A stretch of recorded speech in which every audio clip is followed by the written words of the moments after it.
even more on people's minds is what's going on with our economy.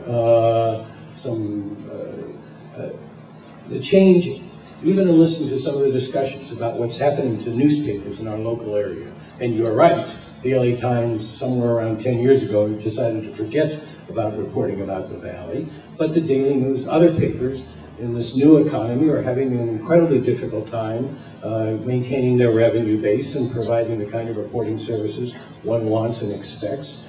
The entire strike of the writers, which had a real impact on the Valley. We saw it, I saw it in restaurants, we saw it in traffic, we saw it in all kinds of small businesses. The ripple impacts were tremendous. That whole strike was primarily about how writers of television shows and motion pictures will get paid when their product is played not in theaters, not in DVDs, not on television, not in reruns, but on the internet, in what they call the new media.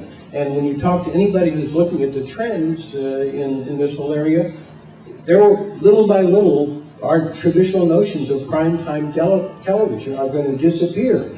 Younger people are not going to be watching TV in the way they're watching it now. They're going to be ordering programs on demand through the internet in 100 different ways. I had the opportunity yesterday to travel to Northern California to deal with some of the issues I forgot to mention. Even as I become chairman of the Foreign Affairs Committee, I'm going to be staying for the rest of this year as chairman of the Intellectual Property Subcommittee of the Judiciary Committee, which deals with all the copyright and patent issues. I'm going to be the only member of Congress, actually, that has a full committee chairmanship and is holding on to a subcommittee because of a quirk in the rules regarding a vacancy that's filled late in the second year, and because the leadership is heavily invested in some legislation which I'm sponsoring, which rewrites our patent laws, which deals with trying to update our copyright laws in the digital age. These things can really cause you to doze off, but they have massive impacts on the economy of the future. The whole patent system, to the extent that patents were designed to incentivize brilliant people to invent and create new technologies to help make our life better. And the promise they got for making those inventions was that they'd have the exclusive rights to exploit those inventions for a limited period of time.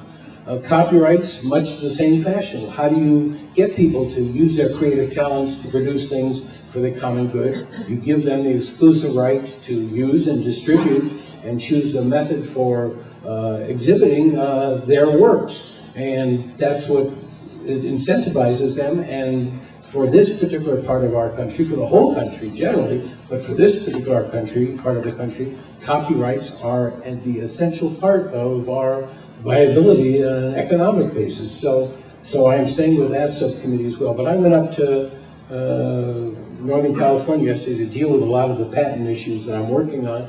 And I went to Apple, and you see the devices, not just the iPods and iPhones you see now, but what they're planning to put on the market for people in terms of media.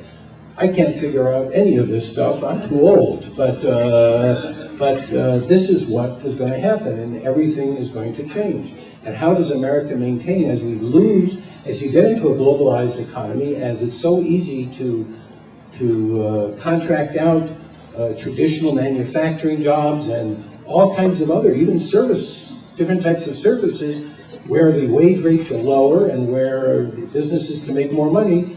How do we maintain our economic viability? It's about protecting our intellectual property.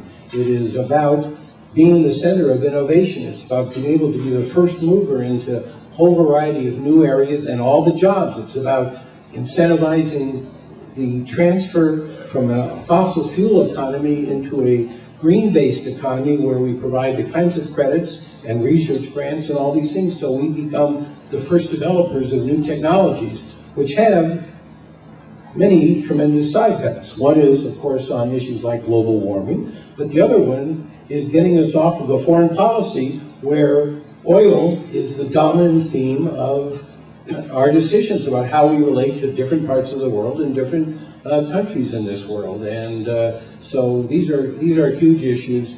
that we have to deal with. And now we're in a situation where people who are much smarter than me on these matters tell me we're seeing the first shocks through the subprime mortgage, the slowdown in the rate of growth, what has been for a while now, the growing disparity in income between the wealthiest of our citizens and the rest, and